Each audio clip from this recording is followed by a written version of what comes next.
दोस्तों, आज मैं आपको सुना रहा हूं कहानी पूरे चांद की रात। इसे लिखा है कृष्णचंद्र साहब ने। आइए सुनते हैं। अप्रैल का महीना था। बादाम की डालियां फूलों से लद गई थीं और हवा में बर्फीली खुनकी के बावजूद बहार की लताफत आ गई थी। बुलंदुबाला तंगों के नीचे मखमली दूब पर कहीं कहीं बर्फ के टुकड़े सफेद फूलों की तरह खिले हुए नजर आ रहे थे।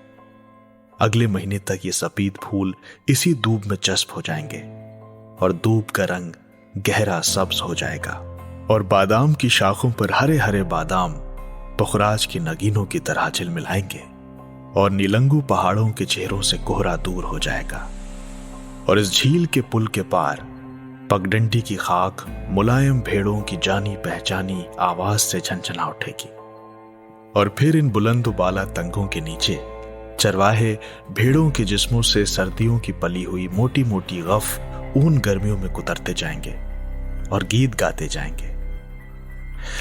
लेकिन अभी अप्रैल का महीना था। अभी तंगों पर पत्तियां न फूटी थीं और पहाड़ों पर बर्फ का कोहरा था। अभी पगडंडी का सीना भेड़ों की आवाज से गूंजा न था। अभी सम्मल की झील पर कमल के चिराग रोशन न हुए थे। झील का गहरा सब्ज पानी अपने सीने के अंदर उन लाखों रूपों को छुपाए बैठा था जो बहार की आमद पर अचानक उसकी सतह पर एक मासूम और बेलौस हंसी की तरह खिल जाएंगे। पुल के किनारे किनारे बादाम के पेड़ों की शाखों पर शगुफे चमकने लगे थे। अप्रैल में ज़मिस्तान की आखिरी शब में जब बादाम के फूल जागते हैं और बहार के नकीब बनकर झील के पानी में अपनी कश्तियां तैराते हैं, फूलों के नन्हे नन्हे शिकारे सतह आब पर रक्सा और लर्जा बहार की आमद के मुंतजिर हैं। पुल के जंगले का सहारा लेकर मैं एक अरसे से उसका इंतजार कर रहा था। सह पहर खत्म हो गई थी, शाम आ गई थी। झील वलर को जाने वाले हाउस बोट पुल की संगलाखी मेहराबों के बीच में से गुजर गए और अब वो उफक की लकीर पर कागज की नाव की तरह कमजोर और बेबस नजर आ रहे थे। शाम का किरमजी रंग आसमान के इस किनारे से उस किनारे तक फैलता गया और किरमजी से सुरमई और सुरमई से स्याह होता गया। हत्ता कि बादाम के पेड़ों की कतार की ओट में पगडंडी भी सो गई और फिर रात के सन्नाटे में पहला तारा किसी मुसाफिर के गीत की तरह चमक उठा। हवा की खुनकी तेज तर होती गई और नथने उसके बर्फीले लम्स से सुन्न हो गए और फिर चांद निकल आया और वो आ गई।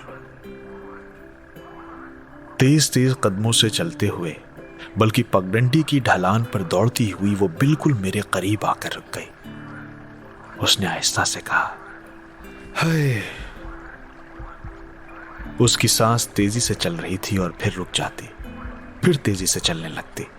उसने मेरे शाने को अपनी उंगलियों से छुआ और फिर अपना सर वहां रख दिया और उसके गहरे सियाह बालों का परेशान घना जंगल दूर तक मेरी रूह के अंदर फैलता चला गया।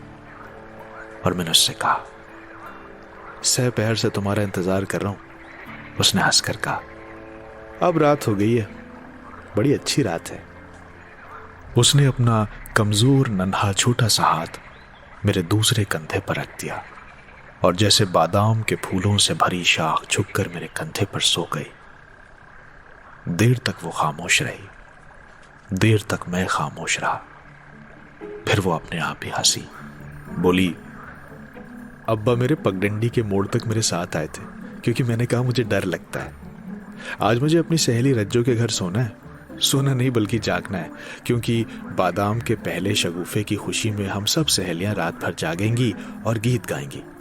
और मैं तो सहपहर से तैयारी कर रही थी इधर आने की, लेकिन धान साफ करना था और कपड़ों का ये जोड़ा जो कल धोया था अभी सूखा भी नहीं था। उसे आग पर सुखाया और अम्मा जंगल से लकड़ी चुनने गई थी तो वो भी नहीं आई थी। और जब तक वो ना आती मैं मक्की के भुट्टे और खुश खुबानियाँ और जरवालो तुम्हारे लिए कैसे ला सकती थी। देखो ये सब लाई हूँ तुम्हारे लिए। हाय, तुम सचमुच खफा हो। मेरी तरफ देखो, मैं आ गई हूँ। आज पूरे चांद की रात है। आओ किनारे लगी हुई कश्ती खोलें और झील की सैर करें। उसने मेरी आंखों में देखा और मैंने उसकी मोहब्बत और हैरत में गुम पुतलियों को देखा, जिनमें एक वक्त चांद चमक रहा था। और ये चांद मुझसे कह रहा था, जाओ कश्ती खोल के झील के पानी पर सैर करो। आज बादाम के पीले शगुफों का मुसर्रत भरा त्योहार है। आज उसने तुम्हारे लिए अपनी सहेलियां, अपने अब्बा, अपनी नन्ही बहन और अपने बड़े भाई सबको फरेब में रखा है, क्योंकि आज पूरे चांद की रात है। और बादाम के सफेद खुश्क शगुफे बर्फ के गालों की तरह चारों तरफ फैले हुए हैं, और कश्मीर के गीत उसकी छातियों में बच्चे के दूध की तरह उमड़ाए हैं। उसकी गर्दन में तुमने मोतियों की ये सतलड़ी देखी? ये सुर्ख सतलड़ी उसके गले में डाल दी और उससे कहा, तो आज रात भर जागेगी? आज कश्मीर की बहार की पहली रात है। आज तेरे गले में कश्मीर के गीत यूं खिलेंगे जैसे चांदनी रात में जाफरान खिलते हैं। ये सुर्ख सतलड़ी पहन ले। चांद ने ये सब उसकी हैरान पुतलियों से झांक कर देखा। फिर अचानक कहीं किसी पेड़ पर एक बुलबुल नगमा सरा उठी और कश्तियों में चिराग झलमिलाने लगे, और तंगों से परे बस्ती में गीतों की मध्यम सदा बुलंद हुई। गीत और बच्चों के कहकहे और मर्दों की भारी आवाज और नन्हे बच्चों के रोने की मीठी सदाएं, छतों से जिंदगी का आहिस्ता आहिस्ता सुलगता हुआ धुआं, और शाम के खाने की महक, मछली और भात और कड़म के साग का नरम नमकीन और लतीफ जायका, और पूरे चांद की रात का बहार आफरी चौबन। मेरा गुस्सा धुल गया। मैंने उसका हाथ अपने हाथ में ले लिया और उससे कहा, आओ चले झील पर। पुल गुजर गया, पगडंडी गुजर गई, बादाम के दरख्तों की कतार खत्म हो गई, तल्ला गुजर गया। अब हम झील के किनारे किनारे चल रहे थे। झाड़ियों में मेंढक बोल रहे थे। मेंढक और झींगुर और बीनड़े, उनकी बेहंगम सदाओं का शोर भी एक नगमा बन गया था, एक ख्वाबनाक सिम्फनी। और सूई हुई झीलों के बीच में चांद की कश्ती खड़ी थी, साकिन, चुपचाप, मोहब्बत के इंतजार में। हजारों साल से इसी तरह खड़ी थी, मेरी और उसकी मोहब्बत की मुंतज़िर, तुम्हारी और तुम्हारे महबूब की मुस्कुराहट की मुंतज़िर, इंसान के इंसान को चाहने की आरज़ू की मुंतज़िर। ये पूरे चांद की हसीन पाकीज़ा रात किसी कुंवारी के बेछुए जिस्म की तरह मोहब्बत के मुक़द्दस लम्स की मुंतज़िर है। कश्ती खुबानी के एक पेड़ से बंधी थी, जो बिल्कुल झील के किनारे उगा था। यहां पर जमीन बहुत नरम थी और चांदनी पत्तों की ओट से छनती हुई आ रही थी, और मेंढक हौले हौले गा रहे थे, और झील का पानी बार बार किनारों को चूमता जाता था, और उसकी चूमने की सदा बार बार हमारे कानों में आ रही थी। मैंने दोनों हाथ उसकी कमर में डाल दिए और उसे जोर जोर से अपने सीने से लगा लिया। झील का पानी बार बार किनारे को चूम रहा था। पहली बार मैंने उसकी आंखें चूमी और झील की सतह पर लाखों कमल खिल गए। फिर मैंने उसके रुखसार चूमे और नरम हवाओं के लतीफे झोंके यकायक बुलंद होके सदा गीत गाने लगे। फिर मैंने उसके होंठ चूमे और लाखों मंदिरों, मस्जिदों और कलीसाओं में दुआओं का शोर बुलंद हुआ, और जमीन के फूल और आसमान के तारे और हवाओं में उड़ने वाले बादल सब मिलकर नाचने लगे। फिर मैंने उसकी ठोडी को चूमा और फिर उसकी गर्दन के पेचो खम को, और कमल खिलते खिलते सिमटते हुए कलियों की तरह और गीत बुलंद हो के मध्यम होते गए, और नाच धीमा पड़ता पड़ता रुक गया। अब वही मेंढक की आवाज थी, वही झील के नरम नरम बोसे, और कोई छाती से लगा सिसकियां ले रहा था। मैंने आहिस्ता से कश्ती खोली, वो कश्ती में बैठ गई। मैंने चप्पू अपने हाथ में ले लिया और कश्ती को खेकर झील के मरकज में ले गया। यहां कश्ती आप ही आप खड़ी हो गई, न इधर बहती थी न उधर। मैंने चप्पू उठाकर कश्ती में रख लिया। उसने पोटली खोली, उसमें से जरवालो निकाल कर मुझे दिए, खुद भी खाने लगी। जरवालो खुश्क थे और खट्टे मीठे। वो बोली, ये पिछली बार के हैं। मैं जरवालो खाता रहा और उसकी तरफ देखता रहा। वो आहिस्ता से बोली, पिछली बहार में तुम न थे, पिछली बहार में मैं न था, और जरवालों के पेड़ फूलों से भर गए थे और जरा सी शाख हिलाने पर फूल टूटकर सताए जमीन पर मोतियों की तरह बिखर जाते थे। पिछली बहार में मैना था और जरवालों के पेड़ फलों से लदे फंदे थे। सब्ज सब्ज जरवालों, सख्त खट्टे जरवालों जो नमक मिर्च लगा के खाए जाते थे और जबान सीसी करती थी, नाक बहने लगती थी, फिर भी खट्टे जरवालों खाए जाते थे।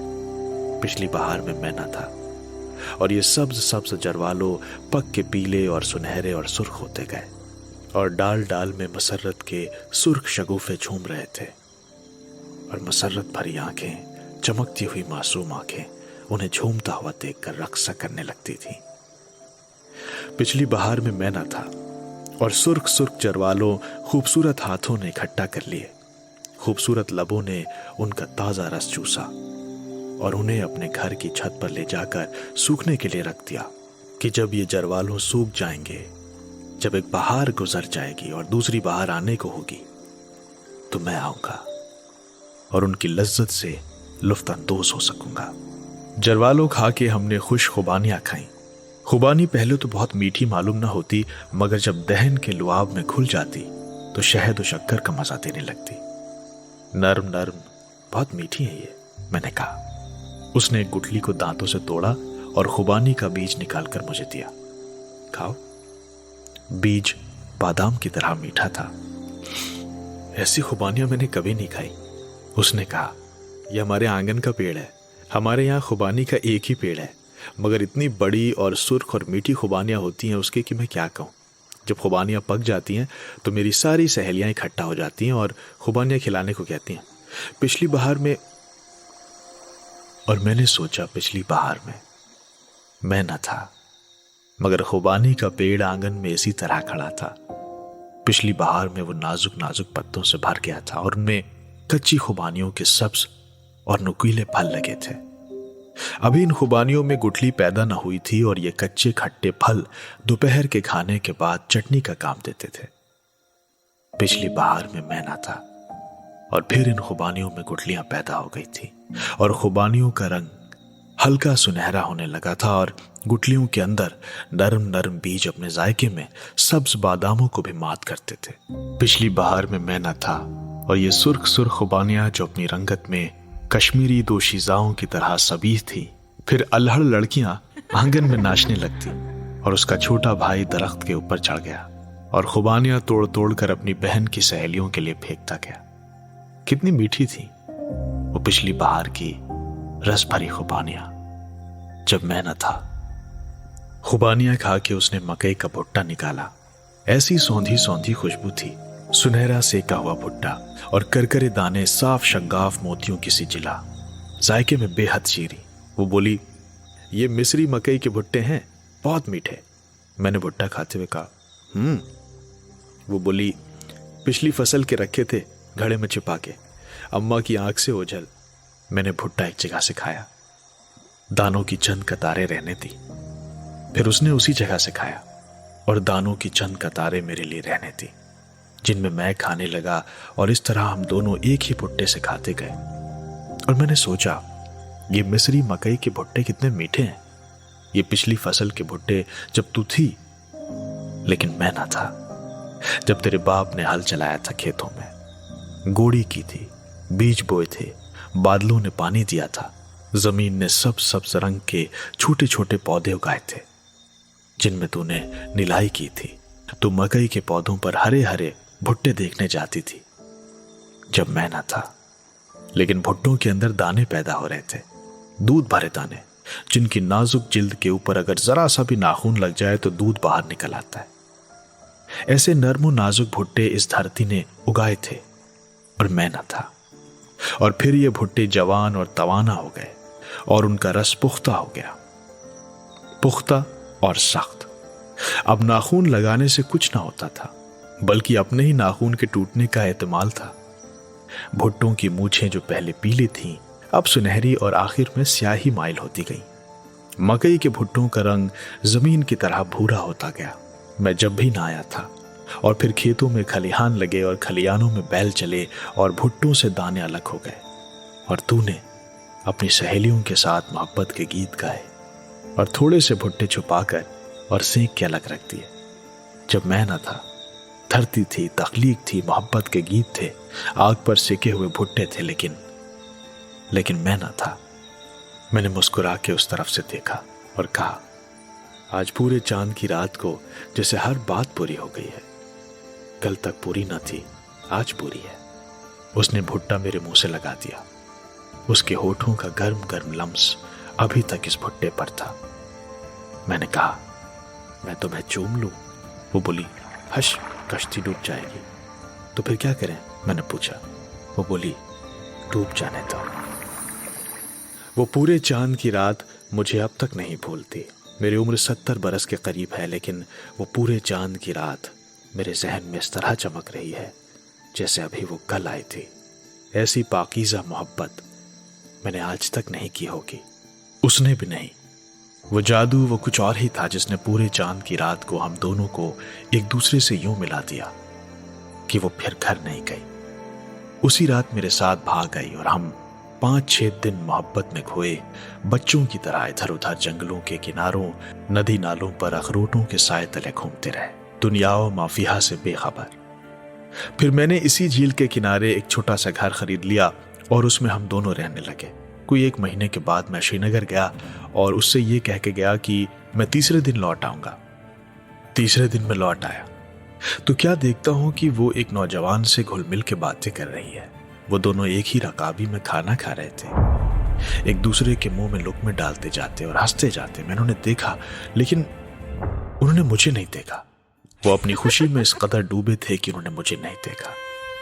और मैंने सोचा कि ये पिछली बहार या उससे भी पिछली बहार का कोई महबूब है जब मैं ना था। और फिर शायद आगे भी कितनी ही ऐसी बहारें आएंगी, कितनी ही पूरे चांद की रातें जब मोहब्बत एक फाहिशा औरत की तरह बेकाबू हो जाएगी और उरिया होकर रक्स करने लगेगी। आज तेरे घर में खिजा आ गई है जैसे हर बहार के बाद आती है। अब तेरा यहां क्या काम? इसलिए मैं ये सोचकर उनसे मिले बगैर ही वापस चला गया और फिर अपनी पहली बहार से कभी नहीं मिला। और अब मैं 48 बरस के बाद लौट के आया हूं। मेरे बेटे मेरे साथ हैं। मेरी बीवी मर चुकी है, लेकिन मेरे बेटों की बीवियां और उनके बच्चे मेरे साथ हैं। और हम लोग सैर करते करते सम्मल झील के किनारे आ निकले हैं और अप्रैल का महीना है। सहपहर से शाम हो गई है। मैं देर तक पुल के किनारे खड़ा बादाम के पेड़ों की कतारें देखता जाता हूं। खुनक हवा में सफेद शगुफों के गुच्छे लहराते जाते हैं और पगडंडी की खाक पर से किसी के जाने पहचाने कदमों की आवाज सुनाई नहीं देती। एक हसीन दोशीजा लड़की हाथों में एक छोटी सी पोटली दबाए पुल पर से भागती हुई गुजर जाती है और मेरा दिल थक से रह जाता है। दूर पार तंगों से परे बस्ती में कोई बीवी अपने खाविंद को आवाज दे रही है। वो उसे खाने पर बुला रही है। कहीं से एक दरवाजा बंद होने की सदा आती है और एक रोता हुआ बच्चा अचानक चुप हो जाता है। छतों से धुआं निकल रहा है और परिंदे शोर मचाते हुए दम दरख्तों की घनी शाखों में अपने पर फड़फड़ाते हैं और फिर अचानक चुप हो जाते हैं। जरूर कोई मांझी गा रहा है और उसकी आवाज गूंजती गूंजती उफक के उस पार गुम हो जाती है। मैं पुल को पार करके आगे बढ़ता हूं। मेरे बेटे और उनकी बीवियां और बच्चे मेरे पीछे आ रहे हैं। वो अलग अलग टोलियों में बटे हुए हैं। यहां पर बादाम के पेड़ों की कतार खत्म हो गई है। तल्ला भी खत्म हो गया। झील का किनारा है, ये खुबानी का दरख्त है, लेकिन कितना बड़ा हो गया है। मगर कश्ती, ये कश्ती है, मगर क्या ये वही कश्ती है? सामने वही घर है, मेरी पहली बहार का घर, मेरी पूरे चांद की रात की मोहब्बत। घर में रोशनी है, बच्चों की सदाएं हैं। कोई भारी आवाज में गाने लगता है, कोई बुढ़िया उसे चीख कर चुप करा देती है। मैं सोचता हूं आधी सदी हो गई है, मैंने इस घर को नहीं देखा। देख लेने में क्या हर्ज है? आखिर मैंने उसे खरीदा था।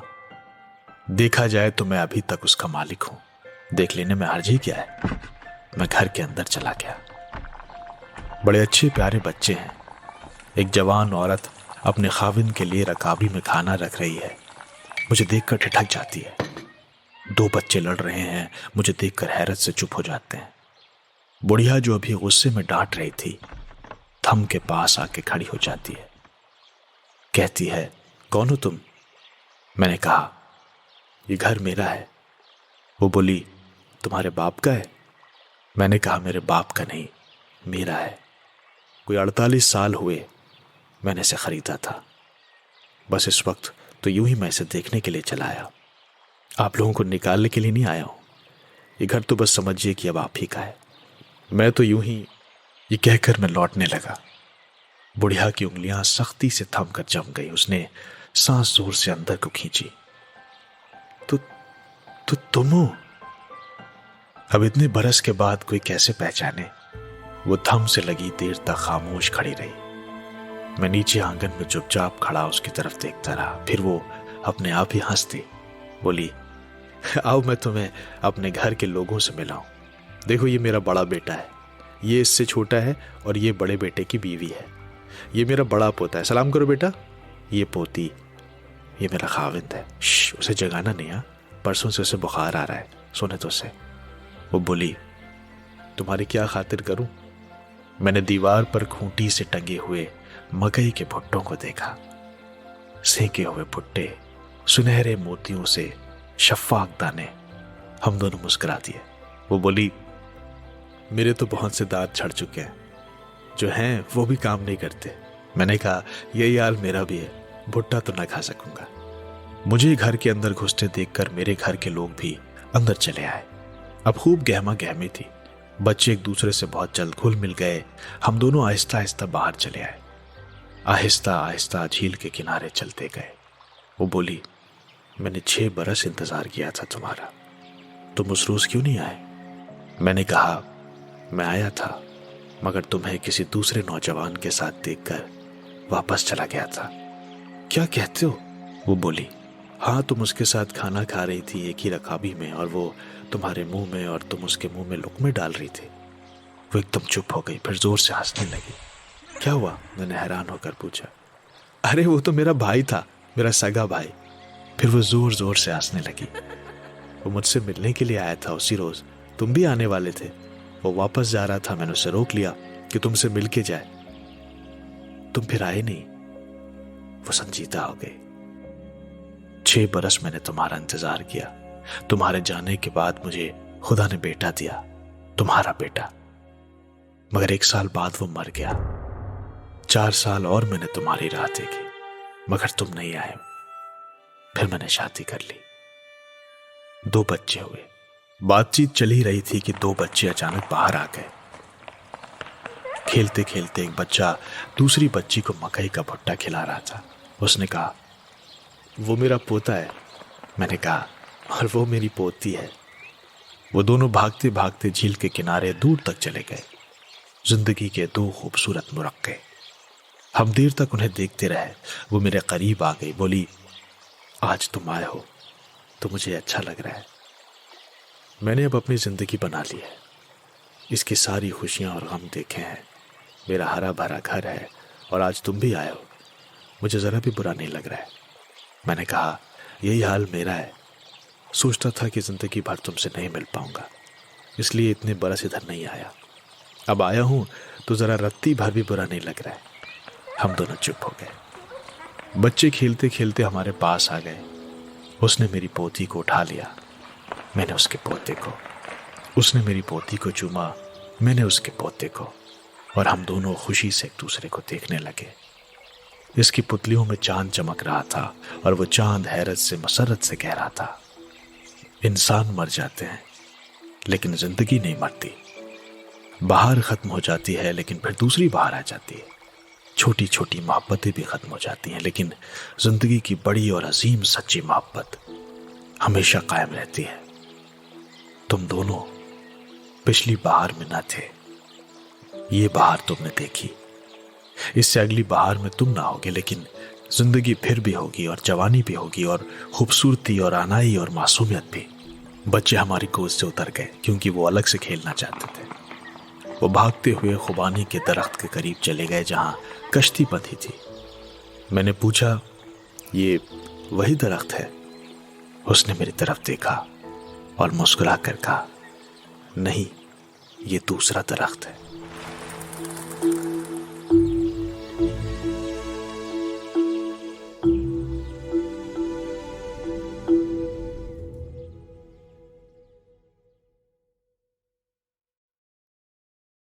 तो दोस्तों, ये थी कृष्णचंद्र साहब की कहानी पूरे चांद की रात। उम्मीद है आपको पसंद आई होगी। इस कहानी के बारे में फीडबैक दीजिए। अपने मोबाइल के ईमेल में जाकर मेल टाइप कीजिए और भेज दीजिए radio@aajtak.com पर। इस कहानी का साउंड डिजाइन किया है नितिन रावत ने। तो अभी चलता हूं, अगले हफ्ते फिर मिलूंगा किसी नई कहानी, नए किरदार और नए एहसास के साथ। तब तक के लिए सुनते रहिए स्टोरी बॉक्स। दुआ में याद रखिएगा।